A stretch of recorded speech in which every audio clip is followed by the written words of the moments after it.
I don't want to spread rumors, but I can say this as a fairly easy thing to see. Some thief from India called Adani cannot arrive in Kenya and all of a sudden take over things. Adani is the face of a cartel that includes top leadership in Kenyan politics. It is not about Adani. You saw the case of a similar thief in South Africa. It's a cartel that... what the Guptas did in South Africa is what Adani is trying to do here. But what to ask Ruto is if predecessors to him, some of whom, most of whom also had appetite for money, did not pound the family silver to the end, like he's doing, what gives him the moral authority to think that he can be a better thief than those who came before him? Yes, your name and media house, kindly. Last. Yeah. I have two questions. What can you, on a scale of 1 to 10, how can you rate this regime? And maybe going forward, can we expect to see this team working together? F for failure. And you are asking about this team? Yes, let Dr. Mukhisa emphasize that about the team. You know, there is a national failing in Kenya that if a few people offer leadership on critical matters, the rest of us go into retirement and let them do it for us. For a long time, Kenyans have asked Raila to carry the burdens for them, ask the questions on their behalf. And when Raila crosses over, they start feeling that it's a desert.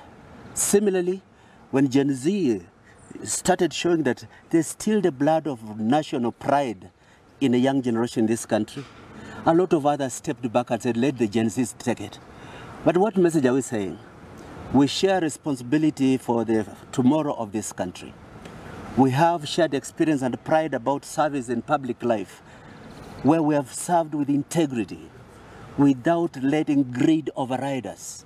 And we say, we are called upon to start renewing our commitment and offer dutiful service to Kenya. We are part of a progressive effort that must reclaim our country. We are just starting now the re-engagement. You are not only going to see us together, you're going to see us with many more people who share the solid commitment and patriotic duty for a clean, decent Kenya, that's not the laughing stock of Africa, but the pride that it once was. Maybe a vote of thanks by one or two of the youths accompanying us. Yes, we are grateful to our leaders who have come together to speak on the issues that hurt the country.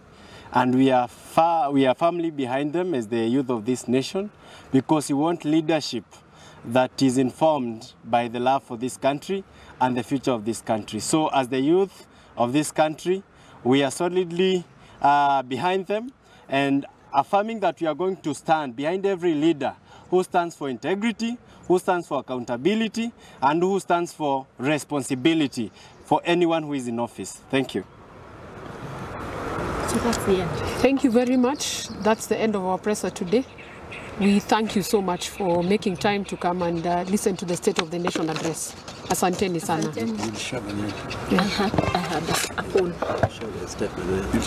We will share the statement for your media houses. Thank you.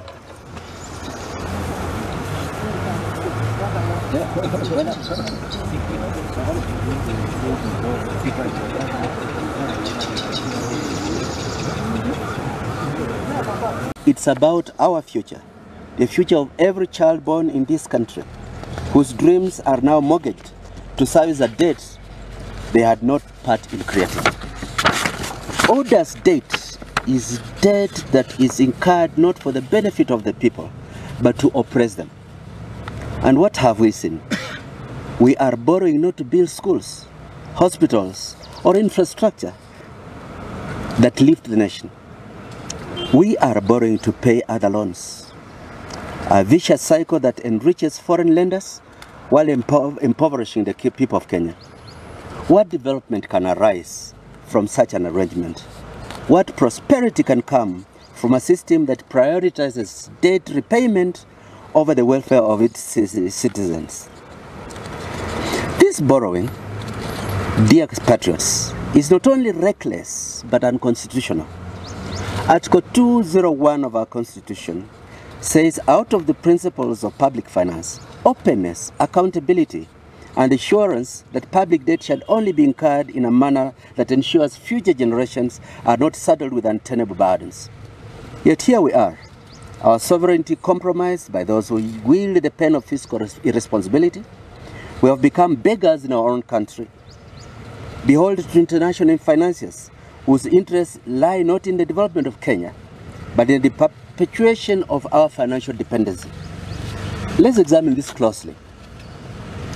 A nation may borrow to build highways that connect its people, ports that enable trade, and power grids that illuminate its future. But to borrow simply to repay existing loans, this is madness, a betrayal of the highest order. This is not the borrowing of a nation intent on development. It's the borrowing of a regime intent on its own survival. The funds are not being used to uplift the people, but to stave off the inevitable collapse that comes when greed and mismanagement become the order of the day. And let's not forget the recent Eurobond, issued at a punitive interest rate of 10.37%. What does this tell us about how the world views Kenya? We are no longer seen as a nation of hope, but as a nation of risk, a place where lenders demand exorbitant returns because they doubt our ability to repay. And don't you forget, the Eurobond was borrowed at a rate higher than the interest on the mature debt that we were offloading. We borrowed more expensive money to pay for cheaper money. That is kicking the can down the road for the next generation to suffer. This is the price of fiscal irresponsibility, and it's a price that will be paid not by those in power, but the mwananchi, the ordinary Kenyan, who wakes up every morning to eke out a living, only to find that the hard-earned money is being used to service debts that never benefited them and they never agreed to.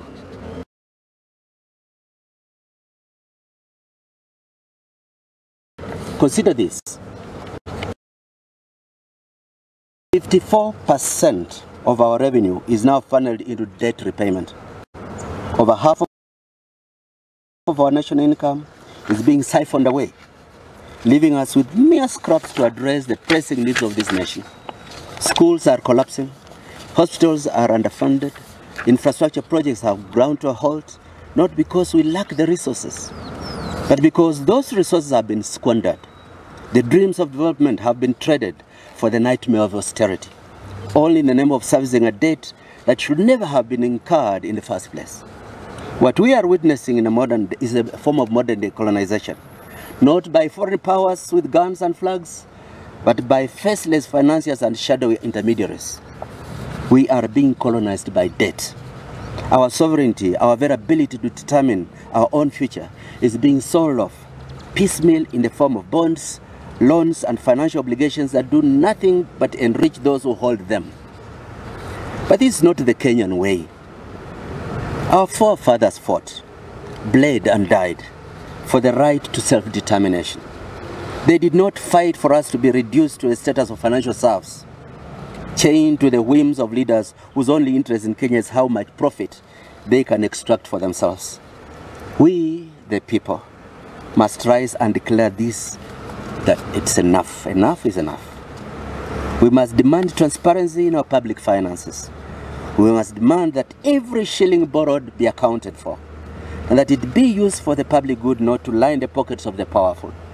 We must demand that our leaders stop mortgaging our future and start investing in it.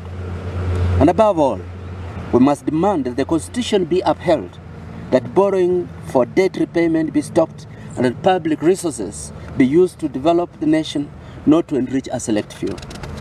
Fellow Kenyans, the hour is late, but it's not too late. We can still turn the tide. We can still reclaim our nation from the grip of debt and fiscal irresponsibility. But to do that, we must act. We must speak with one voice, stand as one people, demand that our leaders serve the people, not their personal interests. Let us rise not in fear but in hope. The hope that comes from knowing that we are the masters of our own destiny. Let us rise in the spirit of our ancestors who fought for the freedom we enjoy today. And let us rise with a fierce determination that we will not allow this nation to be sold off, one bond at a time, to the highest bidder. This, fellow Kenyans, is our time for action. It is our moment. Let us seize it with both hands and forge a future where Kenya is not beholden to foreign creditors, but stands proud and free, a nation of prosperity, justice, and hope. Thank you, my colleague. You can